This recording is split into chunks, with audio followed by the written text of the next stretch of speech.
Hello Cancer, Sun, Moon, Rising, and Venus signs. Kamusta kayo? Sana po nasa mabuti kayong kalagayan. Welcome back po sa Star Tarot at kung bago kayo rito, welcome din po kayo. Please subscribe, like, share my videos, and leave me a comment kung naka-resonate kayo.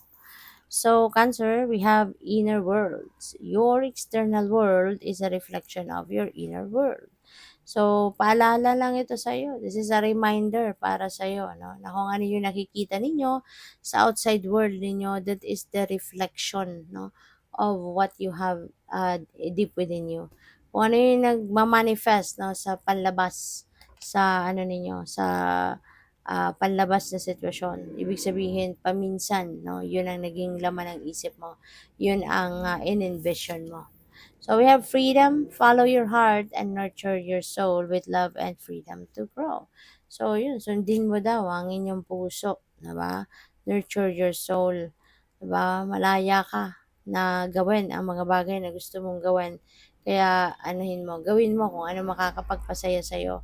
Whatever it is that will make your soul sing, do it. No? Whatever it is that your heart is telling you to do, then yun ang gawin mo. Kasi ibig sabihin, yun ang makakapagpasaya sa'yo. So we have Earth Guide. Your sacred calling upon this planet is to simply love and be loved. So po pwede, no, na you are an Earth Guide. Po pwede na isa ito sa mga mission mo, isa ito sa mga purpose mo sa buhay. So po pwede na ikaw ay matulungin, very compassionate, very loving, very compassionate kayo, matulungin, masuporta, magaling din kayo mag-advise, mga ganon. And probably, no, you've been of service to people, 'di ba? Nang marami ng beses in the past. And siguro meron na din nakapagsabi sa iyo na thank you for being my earth angel, for being my earth guide kasi maaaring marami ka na ding buhay, no, na nabago. Maaaring marami ka na ding buhay ng mga tao sa paligid mo na natulungan mo na maging mas maganda, mas maayos, mas masaya, 'di ba? So, tignan natin ano pa ang ganap. And by the way, maraming salamat for subscribing. And if you haven't subscribed yet, subscribe na kayo. And also, maraming salamat din for not skipping the ads. Malaking bagay yan sa akin. And also, please click the join button sa baba ng video kung gusto niyo na mag-join kayo sa membership. Salamat. So, we have the Hermit. Ayan. So, si Hermit, maaari ano, this is Virgo energy by the way. So baka meron kayong mga dealings with a Virgo, you know, at this time. O pwede rin na meron kayong mga Virgo placements sa iyong chart. That is also possible.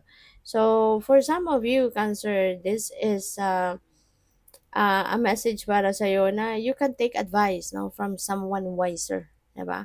Um, Maaari na meron kayong mga nilalapitan then, 'no, kung dati kayo din yung nilalapitan ng iba to ask for advice, baka kayo din meron din kayong mga nilalapitan, pinupuntahan na mga tao din na siya din naman ang tumutulong sa inyo. Siya din naman yung nakakapagbigay ng advice din sa'yo, 'no? So, yun, maybe you are going to ask for an advice from someone and also siguro this is also a time for solitude para sa'yo kasi maaari na may mga bagay dito na kailangang malinawan ka. You know, maaaring may mga gusto kang gawin but you can't take action yet kasi maaaring naguguluhan ka pa or maaaring hindi mo pa sigurado, hindi mo pa alam kung ano yung best na gagawin mo. Yung mga ganun ba? Kaya maaari, no, na you are going to reach out to someone to ask for advice.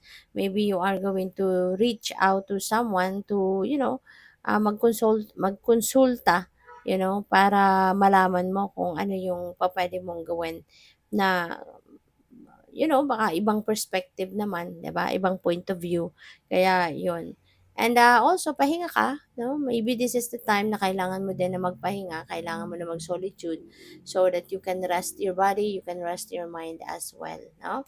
So, what else? We have the Eight of Cups. Ayan, maganda to kasi may new beginning energy dito, you know. Meron kang paglalakas ng loob dito, no, na mag-move on na sa buhay, umalis sa isang sitwasyon, iwanan ang isang sitwasyon and move on, 'di ba? So, there is a desire for you to leave something behind, 'di ba? Meron kang ano rito, meron kang iniisip na gusto mo ng iwanan or gusto mo ng talikuran. So, maaari na yan ay itutuloy mo na sa ngayon, no? You are looking for another, you're looking for maybe another job or maybe a different job or po pwedeng magre-relocate ka rito o pwedeng, yun nga, magta-travel ka related to relocation, pwedeng ganon. Kasi po pwedeng trabaho ang gusto mong iwanan. Maybe, yung trabaho mo, hindi ka na masaya dyan, hindi ka kontentado, walang fulfillment no, sa ginagawa mo. Kaya, siguro, you are going to leave that behind you. Kung kunyari, relationship din yan, diba? Alam mo namang hindi ka na masaya, parang ang daming komplikasyon or whatever, no, that makes you doubt, diba, your relationship or your feelings towards a person. So, kung ano pa man ang dahilan, no, siguro ang iba, meron ding kino-consider na gusto mo na rin iwanan, no, yung inyong person. So, po pwedeng may ganon. But for whatever reason, definitely you are going to travel, you're going to move on with your life. At kasi kung saan ka man patungo, mas alam mo 'no, na kung saan ka papunta, doon ka mas magiging masaya, 'di ba? Kasi nga maaaring hindi ka na talaga happy sa kung anong meron ka ngayon or sa kung ano yung na-e-experience mo sa ngayon. So, what else? We have the Eight of Pentacles, ayan. So, si Eight of Pentacles naman, this is focusing on your craft, focusing on improving your craft, improving your talents, your skills, your gifts, yung gano'n. So, maaari din ang iba sa inyo Cancer is ah, siguro nag-aaral, mina-master ninyo, nagte-training kayo, nag-workshop kayo kasi mina-master ninyo yung talents ninyo, yung skills ninyo because maybe you are preparing for a change. 'Di ba? Baka pini-prepare mo yung sarili mo sa pagbabago kasi nga pupuwedeng ang iba sa inyo trabaho yung iiwanan, 'di ba? So pini-prepare mo na ngayon yung sarili mo. Maybe you're gaining more knowledge, you're gaining more skills, or mas ginagalingan mo, 'di ba, yung ginagawa mo so that it would be easy for you to find a new job, 'di ba, a new employer. Kasi ano ka, marami kang alam or magaling ka sa ginagawa mo, puwedeng gano'n. Maaari din na this is